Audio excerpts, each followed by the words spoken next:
I retired at 64 and bought a timber frame cottage on Lake of Bays in Muskoka so I could finally hear myself breathe. No streetcars rattling past the bedroom window. No neighbors' renovations drilling through the walls at 7 in the morning. Just loons echoing across the water and the wind moving through the white pines. Then my daughter-in-law phoned me and said, "Your son and I have decided my parents are moving into your cottage for the summer. If that's a problem for you, list it and move back to Toronto, where you can actually be useful." I didn't raise my voice, I didn't argue, but I made certain that by the time they drove up that gravel road, they'd find precisely the welcome they deserved. Before I go on, do me a favor and subscribe to the channel, and let me know in the comments what time it is wherever you're watching from. The papers at the lawyer's office in Huntsville were spread across a polished oak desk, and I signed each one the way I'd signed ironwork drawings for 41 years at the steel foundry in Hamilton. My hand was steady. The lawyer, a woman named Catherine Doyle with kind eyes and a firm handshake, slid the final document across to me and said, "Congratulations, Mr. Whitlock. You're now the owner of one of the prettiest places on the lake. $465,000. Every cent I'd saved through 4 decades of overtime, canceled holidays, and tuna sandwiches eaten at my workbench, while the younger lads went down to Tim Hortons. All of it now, a 3-bedroom cottage with a boathouse, a cedar dock, and just shy of 2 hectares of mixed forest running right down to the shoreline. The drive from Huntsville took me along winding roads that narrowed as the forest closed in. Highway turned to Township Road, and Township Road turned to gravel. My mobile signal dropped from 4 bars to 1, and I felt something in my chest loosen that had been clenched for longer than I could remember. I stopped at a general store in Dwight for milk, eggs, back bacon, and a jar of maple syrup from a farm up near Algonquin. The woman behind the counter asked if I was up for the long weekend. "Living here now," I said. She smiled the way people up there smile at folks who've made the right decision. "You'll love it. Quiet as Sunday morning." The last kilometer was a tunnel of birch and balsam fir, the late May sun breaking through in bright copper coins on the road. When the lake first appeared through the trees, I pulled the truck onto the shoulder and just sat there. A great blue heron was standing at the edge of the reeds, perfectly still. As I watched, it struck and came up with a perch flashing silver in its beak. No sirens, no horns on Yonge Street, no upstairs neighbor dragging furniture at 11 at night, just the wind in the pines and water lapping the rocks. The cottage was better than the listing photos. Weathered cedar logs, silvered by 40 winters, a riverstone fireplace climbing the north wall, big windows facing west over the water. 3 bedrooms, which seemed extravagant for a man on his own, but after decades in a rented walk-up on Dundas Street, the extra space felt like a gift. I unpacked the way I'd run every job at the foundry. Tools lined up on the pegboard in the boathouse, each one in its place. Books on the built-in shelves sorted by subject. Metallurgy, Canadian history, the Farley Mowat books I'd been promising myself I'd finally read. Coffee maker set where the morning light would reach it first. By sunset, everything was sorted. I poured a coffee too late in the day, not caring one bit, and carried it out to the Muskoka chair on the dock. The heron was gone, but a pair of loons had glided into the bay, their calls carrying across the water like something ancient and familiar. I rang my son Elliot. "Dad," he said, and the warmth in his voice came through even on that weak signal. "Did it close? Are you in?" "Sitting on my own dock," I told him, watching the loons.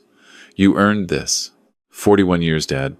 You earned every board foot, something I'd been holding on to for a long time, eased in my chest. Elliot had grown up watching me leave before sunrise and come home after dinner. He understood what this place meant. "How are things in Toronto?" I asked. "Busy. Good, mostly." There was a pause. Sienna's parents have been staying with us the last couple of months. Their condo's got some kind of water damage from the building above. It's been tight. "How much longer?" "Another few weeks, they say. But you know how these things go." We talked about his marketing job at a firm in Liberty Village, about my plans to rebuild the dock cribs before the July-long weekend. Safe ground. When we hung up, I watched the last light go out of the sky and felt something I hadn't felt properly in years. Peace. The call came the following evening.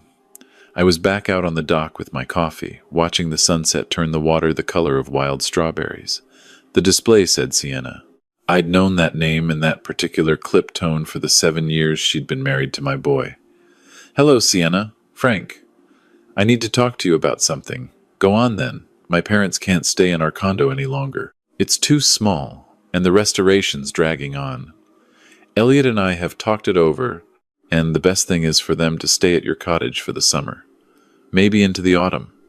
I set the coffee mug down on the arm of the chair very, very carefully. Sienna, I only took possession of this place yesterday. I haven't even. It's perfect. You've got 3 bedrooms. They need somewhere quiet. And honestly, Frank, you're one man rattling around all that cottage. It only makes sense. There it was. That phrase that always seemed to mean me giving up something I'd earned so that someone else could have it for free. Family helping family, she said next. Right on cue. Has my son agreed to this? Elliot understands that sometimes we have to make sacrifices. Unlike some people, I looked out across the bay at the loons drifting into the deep water. 36 hours. That's how long I'd had my peace. When are they planning on arriving? Friday. Flying into Toronto Pearson. Then they'll take the bus up to Huntsville. You can pick them up at the terminal. She paused and her voice hardened. And Frank, don't make this difficult. My parents are good people. If you've got a problem with it, sell the cottage and come back to the city where you can be of some use. The line went dead. I sat there while the darkness settled over the lake and the loons called back and forth across the water. My hands wanted to shake. I didn't let them. 41 years I'd been the one who said yes when he meant no. The one who swallowed every complaint to keep the peace at the table. The one whose quiet made room for everyone else's noise. Not this time. I went inside and sat down at the kitchen table with a yellow legal pad and the mechanical pencil I'd used on structural drawings for 2 decades. This time, I wasn't designing a bridge truss. I was designing something else entirely. Morning found me still at that table. I'd slept maybe 3 hours. The coffee pot was empty. I made another. The first call I made was to the Township of Lake of Bays municipal office. I've just closed on a property off Limberlost Road, I told the clerk. I'd like to understand the bylaws around short-term rentals and long-term guest occupancy. She walked me through the rules with the patience of someone who'd fielded the question 1,000 times. Short-term rental licenses. Registered occupancy. Fire code requirements for anyone staying past 30 days. I took careful notes. Next, I phoned my insurance broker in Hamilton, Doug, who'd handled my policies for 30 years. I need to understand exactly who's covered under my cottage policy. Specifically, if long-term occupants move in without being declared. Doug was thorough. My policy covered me as a sole owner-occupier. Any additional long-term residents had to be declared in writing, and the premium would need adjusting. Undeclared guests could void my liability coverage altogether if something happened. Planning on renting it out? Doug asked. Just being cautious. Frank, in 3 decades, you've never filed a claim. You're the most careful man I've got on the books. On the Tuesday, I drove down to Bracebridge, to a hardware shop on the main street. The owner, a man named Murray with hands like leather, helped me find what I needed. Wildlife cameras, I told him. Watching the deer come through the property. Smart. A lot of folks up here use them for security. Motion-activated, night vision. Send a photo right to your phone. I bought 3 cameras, plus a motion-triggered floodlight for the driveway. Paid cash. Kept the receipt. On the Wednesday, I installed them myself. One tucked into a white pine covering the driveway. One under the eave of the boathouse facing the dock. One above the front door. I tested each one, adjusted the angles, made sure the sight lines overlapped. The engineer in me was pleased. On the Thursday, I drove into Huntsville to the law office of Mackenzie and Routledge. Joanne Routledge was younger than I'd expected, perhaps in her early 40s, with the direct manner of someone who'd grown up in a small town and wasn't inclined to waste words. I laid out the situation for her the way I'd present a project summary. No emotion, just facts. So your daughter-in-law has informed you that her parents are arriving tomorrow to move into your home. You never agreed to any of it. She's told you to either accept it or sell the cottage. That's the shape of it. Mr. Whitlock, you are under no legal obligation whatsoever to house your son's in-laws. This is your property. You have every right to refuse them entry. What if they turn up anyway? If they refuse to leave after you've clearly asked them to, that's trespassing under the Trespass to Property Act. OPP will attend. You can have them removed. I nodded. I don't want to damage my relationship with my son. He's being pulled in several directions. Then document everything. Every phone call, every text. Put requests in writing when you can. If they show up and won't leave, give them a written notice first, polite but firm. If they ignore it, we escalate. I hired her on the spot. $3,000 retainer, paid by check. On the drive back along Highway 60, I thought about Elliot. My boy, who used to fall asleep on my shoulder at Leafs games, who I'd taught to change the oil in a Ford pickup, who I'd watched walk across the stage at his McMaster convocation with my eyes stinging. He wasn't the problem. Sienna was the problem. And perhaps I was too, for letting her push the boundaries for 7 years without ever once saying enough. That evening I sat on the dock with a Lake of Bays lager instead of coffee. The loons were calling again, and I thought about what was coming. Sienna wasn't the kind to let something go. She'd escalate.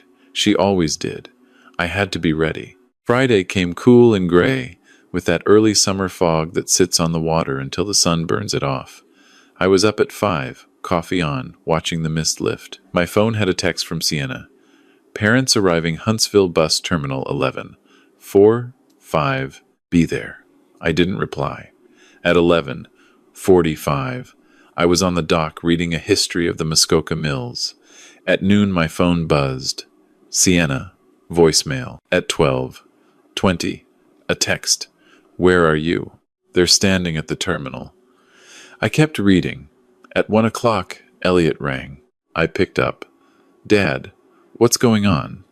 Sienna's parents are stranded at the bus terminal. She said you were supposed to fetch them. Elliot, I never agreed to fetch anyone. I never agreed to any of this. A long silence. But Sienna said Sienna told me. She didn't ask. There's a difference, son. Dad, they're family.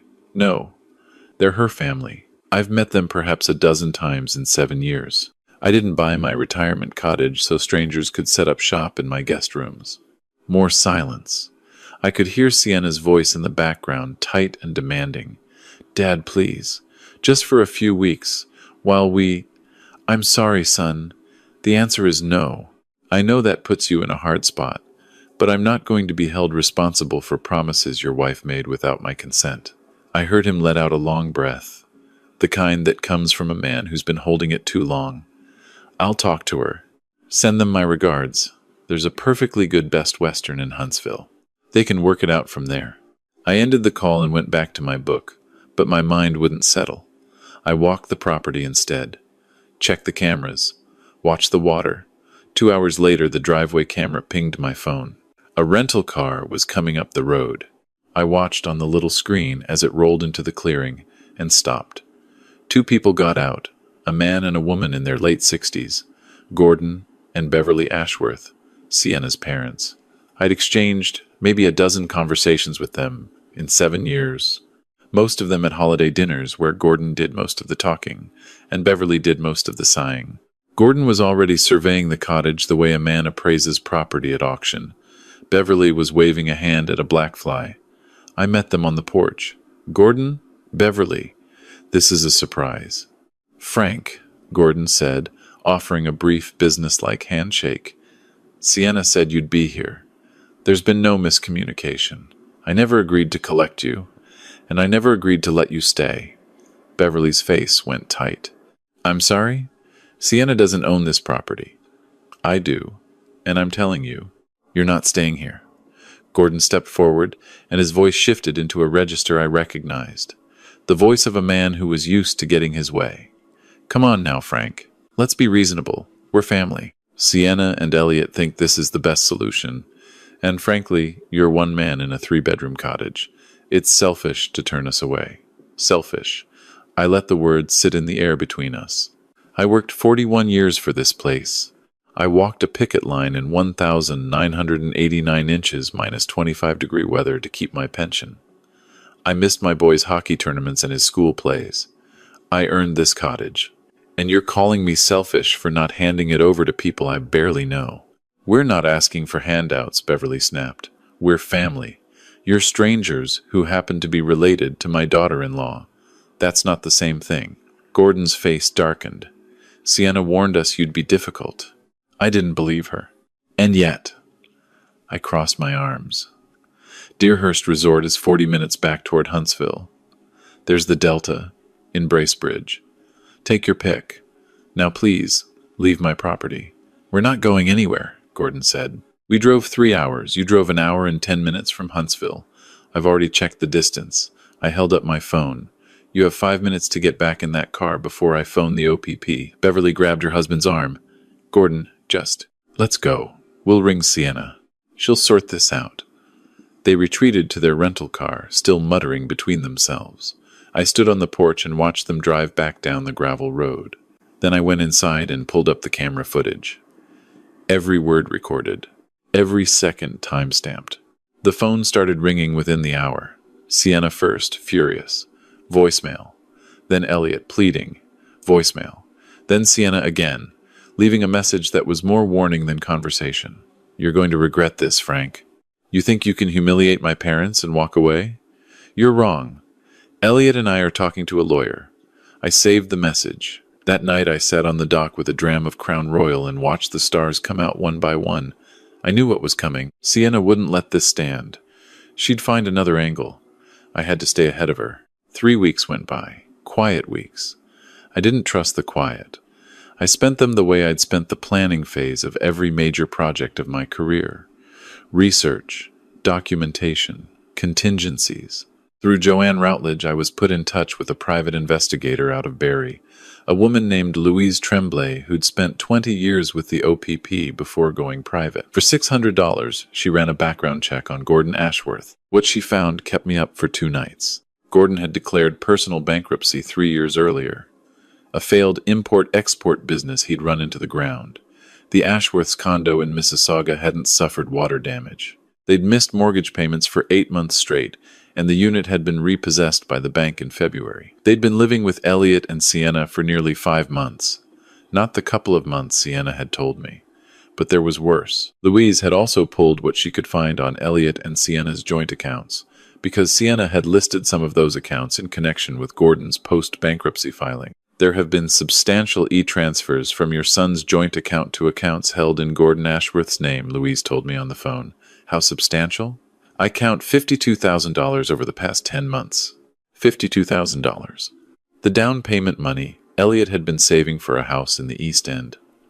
Retirement contributions. The foundation of my son's future, bleeding out into his father-in-law's pocket. A week later, Elliot called. He sounded exhausted in a way I'd never heard before. Dad, I need to come up this weekend. Just me. Is that all right? Come ahead, son. The spare room's made up. He arrived that Saturday afternoon in the little Subaru they'd bought together the year before. When he got out of the car, I saw how much weight he'd lost. The circles under his eyes were dark enough to look like bruises. We sat on the dock with a couple of beers while the afternoon light moved across the water. Sienna wants me to convince you to let her parents stay here, he said finally. She thinks I can bring you round. That's why she let me come on my own. What do you want, Elliot? He was quiet for a long time. I want my wife to stop crying every night. I want her parents to find somewhere else to live. I want to stop feeling like I'm being pulled apart at the seams. That sounds hard. It is. He took a long pull from his beer. Dad, why did you really say no? 3 bedrooms, 1 man. I know it's your place, but it seemed like something you could help with. I measured my words carefully. Elliot, how much money have you given Gordon and Beverly in the past year? He went very still. Because I know it's at least $52,000. That's what the investigator found in your bank records. You had an investigator look at my finances? I had one look at the Ashworths. Your accounts were attached to Gordon's bankruptcy filings. It came up in the paperwork. He stood up and walked to the end of the dock with his back to me. His shoulders were shaking. When he finally spoke, his voice was rough. I didn't want to, at first, but Gordon kept asking, and Sienna would cry, and I kept saying yes. When does it stop, son? I don't know. Here's what I think. I stood and joined him at the edge. I think Gordon lost that condo because he's a poor businessman who doesn't pay his bills.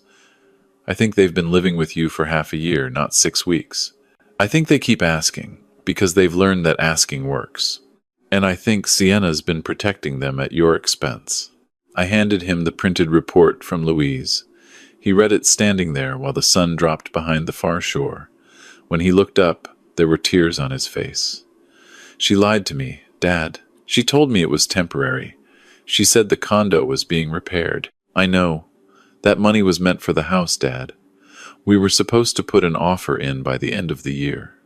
His voice cracked. How could she do this? I put my hand on his shoulder. I don't know, son. But now you know. What you do with it is yours to decide. He stayed through the Sunday. We didn't talk about Sienna or her parents. We took the tinny out and caught 3 nice smallmouth off the point. We fried them with potatoes on the deck. Simple things. Father and son things. When he left that evening, he hugged me harder than he had since he was 9 years old. Thank you, Dad, for telling me the truth. I love you, son, no matter what comes next. I watched his taillights disappear down the drive. Then I went inside and waited for the next move, because I knew it was coming. Sienna's retaliation came 10 days later. The first sign was a letter with an Ontario Ministry of Health letterhead. Someone had filed a report with the senior safety line alleging that I was living in unsafe isolation, showing signs of cognitive impairment, and might be a danger to myself. The letter requested permission for a welfare check by a community health nurse. I rang Joanne Routledge straight away. This is a well-known pressure tactic, she said, with a kind of calm that made me grateful I'd hired her. Family members sometimes use elder welfare services to leverage older relatives into giving up property or autonomy. It's considered a form of elder abuse in its own right, actually. Let the nurse come. Let them see how you actually live. Be polite, be clear, be yourself. They'll close the file quickly. The nurse came 2 days later. A lovely young woman named Priya, thorough and warm. I showed her around the cottage. Made her a cup of tea with the red rose I keep for company. Answered her questions plainly. Mr. Whitlock, I'm obligated to ask, is there any family conflict that might have prompted this report? My daughter-in-law wanted her parents to live here without my permission. I refused. She threatened consequences. I expect this is one of them. Priya made a small note. I appreciate your candor. The report has some inconsistencies that concern me. Such as? It describes your daily routine in very specific detail, which typically indicates the reporter has visited recently. But the report was filed anonymously from a phone number registered in Toronto, and my colleagues can see you haven't had any overnight visitors in weeks. I almost smiled. Sienna had overplayed the hand. The file was closed the following week, unfounded. But I knew that wasn't the end of it. The next blow came through Elliot himself. He rang me 4 weeks after his visit, and the moment he said hello, I could hear something was off. His voice was flat, reading from something. Dad, I've been thinking, maybe it's time to put the cottage on the market. It's a lot for one man. Sienna's worried about your health up there on your own. Sienna's worried about my health. We both are. It's remote. If you fell or something happened, Elliot. Are you reading from a script? A long, terrible pause. Then, barely above a whisper, she's sitting right here, Dad. I can't. I understand, son. Tell her the message was received loud and clear. And tell her that my health is excellent, my home is exactly where I want to be, and I've no intention of selling. I ended the call and sat at the kitchen table for a long while. Sienna wasn't just after the cottage anymore. She was using my boy as a weapon against me. And Elliot was in too deep to see a way clear. The next morning I rang Louise Tremblay again. I need more, this time on my daughter-in-law. Employment, finances, anything you can find. The report landed in my inbox the following Friday. Sienna had been let go from her agency job in February, 4 months earlier.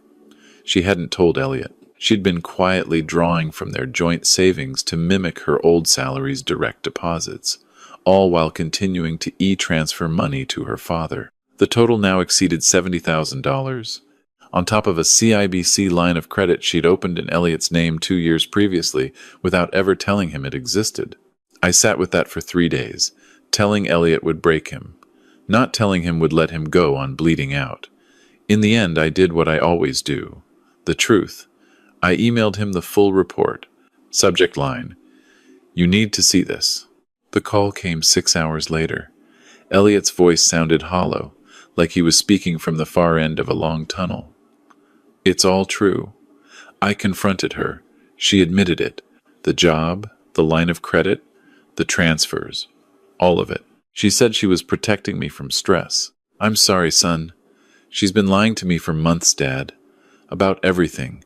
And when I asked her why she filed that welfare report on you, she said you deserved it for humiliating her parents. What are you going to do? A long breath? I don't know yet. But I had to ring you. I'm sorry, Dad. I'm so sorry for not believing you. You trusted your wife. That's what you were supposed to do. I trusted the wrong person. Then learn from it. And whatever you decide, I'm here. I poured a bourbon and walked out to the dock. A hawk was circling high over the bay on the evening thermals. This wasn't what I'd wanted. I'd come up here for quiet, not for battle. But sometimes you fight to protect what matters, and my boy mattered more than any peace ever could. The separation papers were filed 6 weeks later. Elliot phoned to tell me himself. He'd moved out of the condo. Sienna had gone to stay with her parents at a motel in Etobicoke. How are you holding up? Honestly? Better than I expected. It's like somebody finally opened a window I didn't know was closed. He paused. There was more, Dad. Forged signatures on a second line of credit. A credit card in my name I never applied for. It'll take years to sort. I'm sorry, son. Don't be. You're the reason I saw it. If you hadn't stood your ground about the cottage, I might never have known. Come up this weekend. Bring a rod. Elliot drove up that Friday evening, thinner but somehow straighter. The hunted look was gone. We spent Saturday on the lake, catching lake trout off the deep shelf on the east side of the bay, talking about nothing in particular. On Sunday evening, as we grilled the trout over cedar planks, he said something that caught me sideways. Dad, I've been thinking, I'd like to move up this way. Not next door, but somewhere nearby. There's a marketing firm in Bracebridge that's hiring. I've had a first conversation with them. Just like that? I need a fresh start. Somewhere that isn't full of her.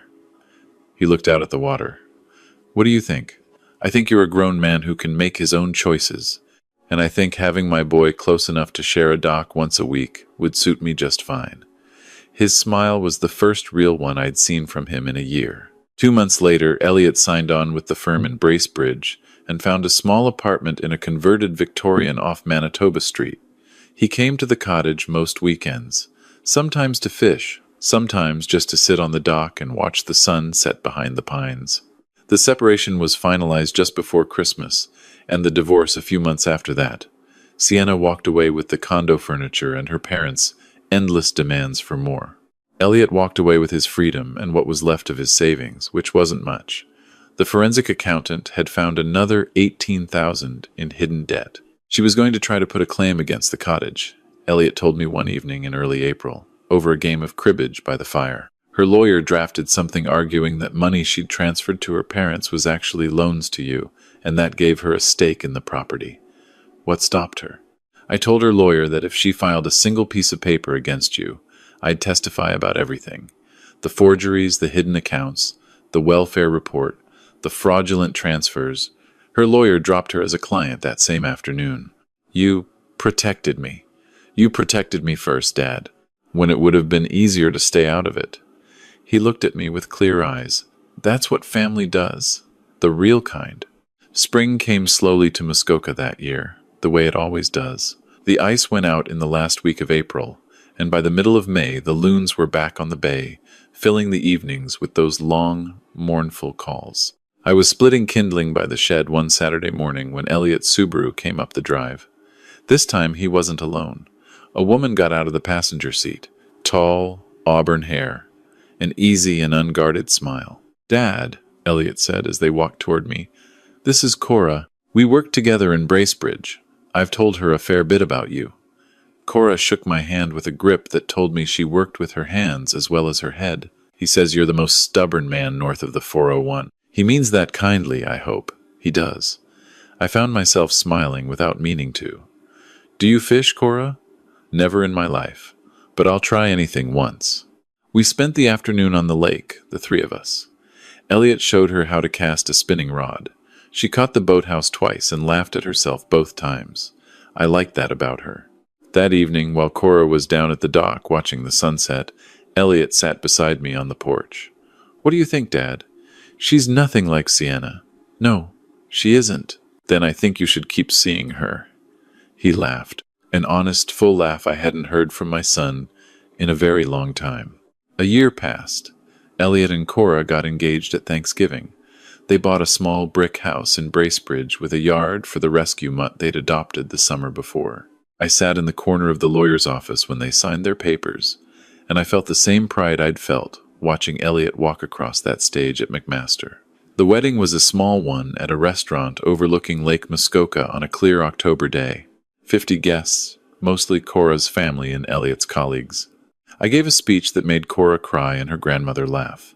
Sienna wasn't there, of course. She'd remarried quickly to a man she'd met on a dating app in Oakville. Gordon and Beverly had moved in with them inside 6 months. "He doesn't know what he's signed up for," Elliot said the first time he told me. "Maybe not. Or maybe he does, and thinks he's up to it. Nobody is. They take until there's nothing left. Then I hope he has a good lawyer." That autumn I stood on my dock in the early morning, watching the mist rise off the water. The sugar maples on the far shore were turning, red and orange and gold shimmering in the still bay. A bald eagle flew over, heading toward the deep end of the lake. I thought about the year I'd had, the battle I hadn't wanted, the pain of watching my son's marriage crack and fall apart, the joy of watching him build something real with someone who actually loved him. None of it had gone the way I'd planned. I'd bought this cottage for solitude and quiet. Instead, I'd got a family crisis that nearly cost me my son. But I'd also got something I hadn't seen coming. A closer bond with Elliot than I'd had in 20 years. The certainty that my boy respected me. A front row seat to his new beginning. Maybe peace isn't about being alone. Maybe peace is about being near the right people. Elliot and Cora drove up the weekend after Thanksgiving, the dog bouncing around in the back seat like he owned the place. We took the boat out and fished until the light went. We cooked the catch on the deck, while the loons called to one another across the bay. "Frank," Cora said over dinner, "Elliot and I have been talking about the future, about kids." I looked at my son. He was grinning. "Someday soon, we hope," he said. "And when that happens, I want them to know this place. To learn to fish off your dock. To know their grandfather." I had to look out at the water for a moment, at the last light fading behind the pines. "I'd like that," I said. "I'd like that a great deal." Cora reached across the table and squeezed my hand. "Thank you, Frank, for raising a man worth loving." After they'd driven off on the Sunday evening, I sat on the dock until full dark, listening to the loons, watching the stars come out. 41 years of work had bought me this cottage. But what I'd built since moving up here was worth more than anything the job had ever given me. A son who trusted me, a future daughter-in-law who respected me, grandchildren, someday, who'd grow up knowing how a loon calls at dusk. Sienna and her parents had tried to take it all from me. Manipulation, lies, welfare reports, legal threats, everything they could think of. And they'd lost, not because I was cleverer or wealthier, because I wouldn't trade away the things that mattered to keep a peace that wasn't real. I said no when everyone expected a yes. I chose the hard truth over the easy lie. I protected what was worth protecting, even when it cost me the quiet I'd come looking for. And in the end, I got back more than I'd ever imagined possible. I stood up, worked the stiffness out of my knees, and walked inside to ring my son, just to say goodnight, just because I could. The door closed behind me with that soft cedar sound. Outside, the loons had gone quiet, and the lake had settled into that deep, glassy stillness that only a Muskoka night can give you. Inside, I picked up the phone and dialed. "Hey, Dad," Elliot said on the second ring. "Everything all right?" "Everything's perfect, son. Just wanted to hear your voice." And it was true. For the first time in longer than I could remember, everything truly was. If you've enjoyed this story, give the video a like, subscribe to the channel, and let me know in the comments what you would have done in my place. Thanks for listening.